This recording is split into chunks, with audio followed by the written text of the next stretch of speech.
All right, what's going on, Park Place? This is Austin Hamoka, co-owner.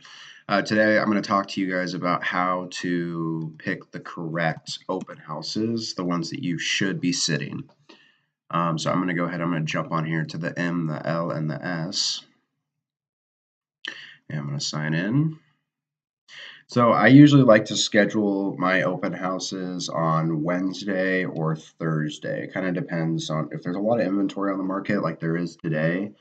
You can probably get away with just doing it on Thursday, but back when I was doing this a lot when I first got into it, there was very low inventory, so everybody was holding their stuff open. So I would definitely start on Wednesday or even sometimes Tuesday just to see if I could get something to hold for the weekend. But uh, lately when I've been scheduling it for other agents in our office, I haven't had any problem getting any open houses. So what we're going to do is we're going to go to the MLS. We're going to do search, general, click, and then it'll show up on this page. And then you're going to type in here, if this is Wednesday or Thursday. My preferred is 0 to 2, but you can open it up like 0 to 3, 0 to 4 if you're on Wednesday. And basically what that's going to do is get you the last, something that went on the market in the last 3 days in this case. I always like to do at least 200 plus, but I usually I'm going to just do like 275 plus. Actually, I'm going to cap it off at 800 because I don't really have a use for doing the higher end open houses are a lot harder to convert for buyers. So I usually don't hold those open. I have. And then also what I'm going to do is I'm going to scroll down here and under occupant type, I am going to do vacant. And then I'm going to go up here, I'm going to hit the map. Now this is going to bring up all the properties in the last 3 days, 275 to 800, and that are vacant, that are on the market. As you see, there's a lot. Okay, so kind of my area that I work in your area may be different.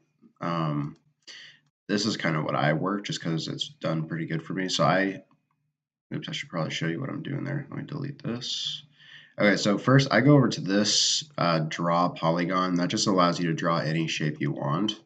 And so basically what I do is I just click and hold and I drag it just under Renton, and I'll go down to like this area, and then I'll kind of come up through the island right around there and back up, and there you go. So this is the shape of properties that I like. Now also, if you don't really need to do this, you can just kind of scroll in and check. Okay, so let's see here. What am I going to try to hold open this weekend? Federal Way is a great place to find buyers, I've found. So is the Puyallup South Hill area. A lot of people will come in with agents, but a lot of them won't. So I would say Federal Way and Puyallup have done pretty good for me. Auburn, you can usually find some stuff. I haven't had a ton of luck in like the Maple Valley area, which is where I live. Covington is decent, pretty good. Actually, no, I've gotten some clients in Covington. So you just want to stay in the lower range of pricing in this area. And then Kent is always pretty good. So it just kind of depends where in Kent. So if you're going to hold stuff in Kent, you really want to make sure you know exactly where it is and what the neighborhood is because the quality does matter. And then Fairwood's pretty good, but again, high prices. I think that's not even oh yeah, that's a new construction anyways. So I'm probably not going to mess around up here. I'll do Covington today. Okay, so let's see here. So this is going to be right off of this road. So that's good and that's bad. It's actually not as bad as I thought because it's like you come off the road and you go back. Now it backs up to this busy road, 132nd. But that's not horrible. 429, is that a good price for that neighborhood? I'm not sure it is, but it is staged and it looks like the pictures are pretty decent. So, okay, now that I'm seeing this, it looks like, if I was a buyer in this area, because of the staging and the photos are pretty decent, I would actually potentially hold this. So I'm going to go ahead and I'm going to check this one. I'm not going to just go ahead and call. But what I should have done first is I should have saw if there's any open houses scheduled, which will show up right around here. and there's none. So that's good. So you always want to make sure that they're not already have the open scheduled out for the weekend, so that you know it's available. So now I'm going to go back to map. I'm going to scroll out, and I'm sorry, I said I was doing Covington. This is actually Kent, but that's okay. Okay, so no HOA. So the first thing that I'm thinking here is 450, higher than the last house. Let's see if there's any open houses scheduled. None yet. And it's kind of old. It's decent size. It's on a half-acre lot, but it doesn't really like. It only has 5 photos, and I'm sorry it's not loading for some reason. But yeah, so this is definitely one that I would not hold because the interior must suck, and the photos aren't even that good for the exterior. So that one is one I would not waste my time in, even if I was offered it by someone else. I would not sit that. Okay, so 450. So now that we're kind of in a older neighborhood, but pretty nice. Photos weren't really edited, so the photos aren't super good, but you know, it's like, what is this photo? What are you showing there? Um, but the house is nice and it has some staging in it. So will a buyer be able to see through not the best photos? I think they would in this situation. And it is 450. It came on the market yesterday. Has a decent backyard. And so that's a maybe for me. And but does it have any open houses? So it does on the 8th, which is Saturday. So Saturday they're holding it open. So this might be one that I might say, come see Tony Gregg's realtor as he hopes open. Okay, and that is okay. So somebody else is holding this on Saturday. So I might say this one I could try to see if I can hold it on Sunday. So I'm going to say maybe and just mentally say to myself that that's a good one for Sunday. Okay, so now back over here, it is off 124th, which is not my favorite area, but that neighborhood's decent. And so this is this is what I call a turn and burn. This is first time home buyer. This is Rambler, small, so no staging, photos aren't that great, but the price is pretty good. This price works for most people, which is nice. So you're gonna get a lot of people in there, probably. If the photos were better and it had a little staging in there, I would say number 1 on my list would be this one right here. Because with staging and amazing photos, a house like this gets so much freaking traffic, and there's so many unrepresented buyers that come in here that you can literally get people's information off a house like this. I get clients off these kind of homes all the time. So I'm gonna select maybe. I'm gonna go back out here. So I got 3 selected so far. I'll sneak back over into this area. So this is Lake Meridian right here. So this is kind of nice. Now, is this house nice? That was my question. 419 came on the market today. Photos are not good. No staging. The area is great though. If you are okay with Kent being in this lake, and it's 3% commission, so I don't know. That always helps a little bit. I don't know. I might not do that one. I like the area though. Of that is the only thing, and I like this back road.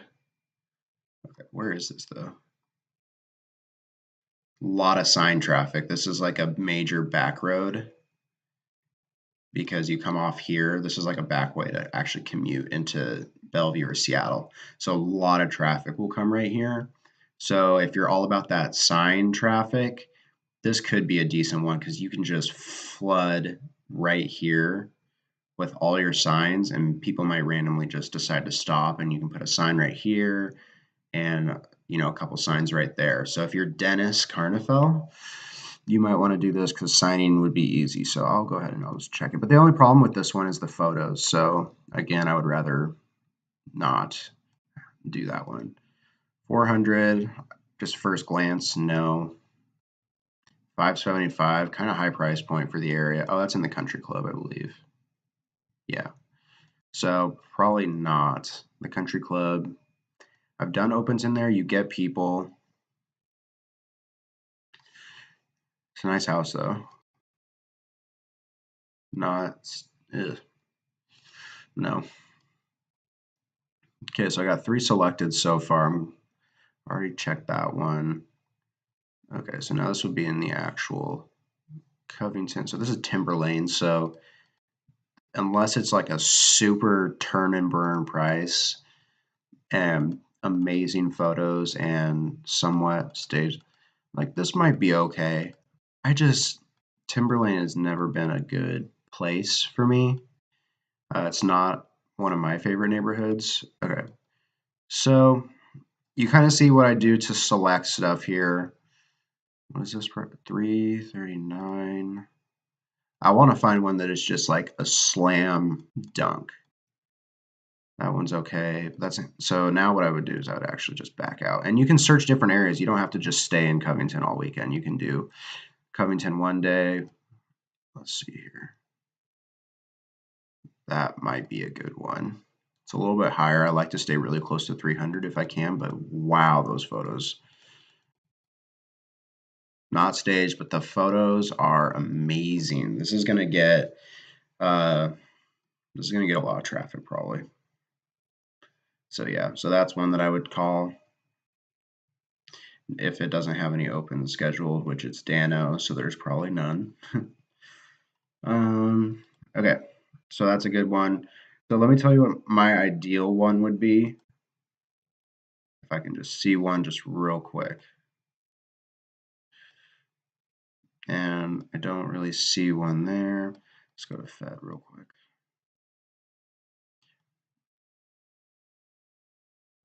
$325 in Fed.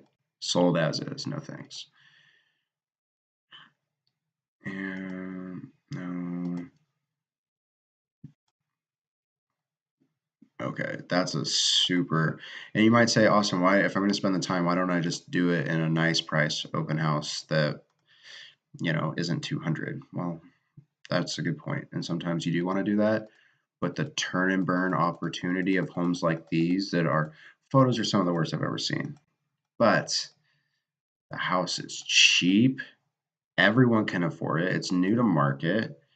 And there's no open houses scheduled to be open. This right here is top 2 or 3 for slam dunk open house opportunities. And it's 3% commission. This is a kind of house that you can actually sell when you're sitting it open. You can have an unrepresented buyer come in there.